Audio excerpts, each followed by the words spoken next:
Bonjour et bienvenue dans cette vidéo qui est consacrée aux suites graphiques. Commençons donc par le sommaire. Dans un premier temps, nous allons vous présenter le principe même des suites graphiques. Dans un deuxième temps, nous allons vous présenter les types de séries graphiques auxquelles vous serez confrontés le jour du concours. Et en troisième temps, nous allons parler méthodologie de résolution. Commençons donc par la première partie.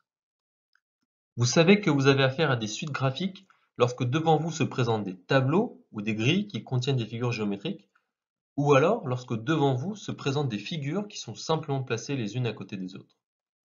Ce qu'il faut bien retenir, c'est que les figures qui sont utilisées pour ces suites n'appartiennent pas du tout à un ensemble fini. C'est-à-dire qu'il est impossible pour nous de tous vous les recenser.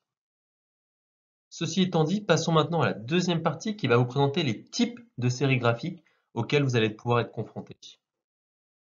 Premier type de série graphique, les tableaux de figures. Dans ce cas, vous faites face à un tableau composé de 6 à 9 cases.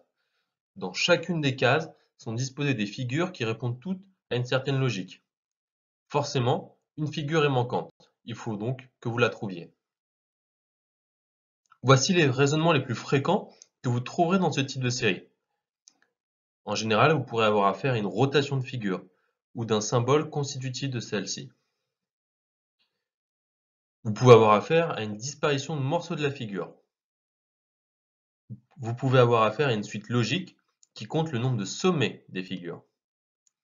Ou encore, vous pouvez avoir affaire à 3 ou 4 figures différentes, mais présentant toutes le même nombre d'occurrences. Procédons à un exemple type. Regardez bien le tableau suivant, composé donc de 9 cases. Que constatez-vous? On constate que chaque colonne est composée de la note de musique, du ballon et de la pièce d'échec. Sur la troisième colonne, on trouve le ballon et la note de musique. La pièce d'échec est manquante, donc la bonne réponse est la C. Deuxième type de série graphique, les figures seules. Ces séries fonctionnent sur le même principe que les tableaux de figures, sauf que cette fois-ci, les figures se retrouvent les unes à la suite des autres. Regardez cet exemple. Dans ce cas, la bonne réponse est la B. Pourquoi? Première chose, vous voyez qu'alternativement, les figures sont blanches et noires. La figure recherchée sera donc noire. On élimine la réponse C. Deuxième chose, vous voyez que les 3 premières figures sont des pentagones.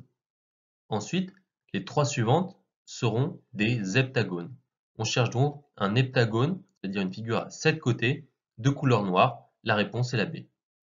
Troisième type de série graphique, les grilles de figures. Dans ce cas, on vous propose plusieurs grilles dans lesquelles soit certaines cases sont noircies, soit des points ont été positionnés. Dans ce type de test, le raisonnement porte donc sur l'emplacement des cases noircies et ou des points placés. Il vous faut donc observer le mouvement de chaque case, de chaque point, afin d'établir la logique qui préside au déplacement. Regardez cet exemple. Que constatez-vous? On constate que le carré noir en bas à gauche, donc sur la première figure, évolue en diagonale, d'un cran à chaque fois. Ainsi, il sera donc tout en haut à droite dans notre réponse. On élimine la réponse C.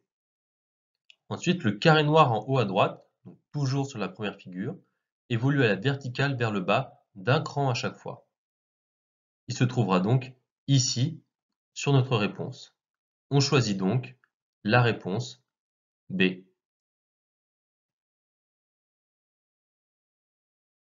Quatrième et dernier type de série graphique, les associations de symboles. En général, dans ce cas, 2 symboles sont associés selon une certaine logique. Le but est ensuite d'appliquer cette logique que vous avez trouvée au symbole suivant. Généralement, 4 symboles vous sont proposés. Notez que l'association entre les 2 premiers symboles repose en général sur une logique simple. Une position, une orientation, une couleur, un pliage, etc. Et c'est la même logique qui va alors lier le troisième et le quatrième symbole. Procédons à un exemple type. Voici l'énoncé. Que constatez-vous? Ici, la logique est évidente. L'objet effectue une rotation de 180 degrés. Ainsi, la bonne réponse est la réponse C. Maintenant, nous allons parler en troisième partie de toute la méthodologie de résolution que vous devez utiliser afin de pouvoir performer le jour J. La méthode de résolution ressemble très fortement à celle des autres tests d'aptitude. En premier lieu, commencez par trouver le sens de lecture de la série. Est-il horizontal, en diagonale ou vertical? Ensuite, trouvez le lien entre les figures, c'est-à-dire trouver la logique. Dans ce cas, nous vous conseillons de vous concentrer sur les deux premières figures uniquement.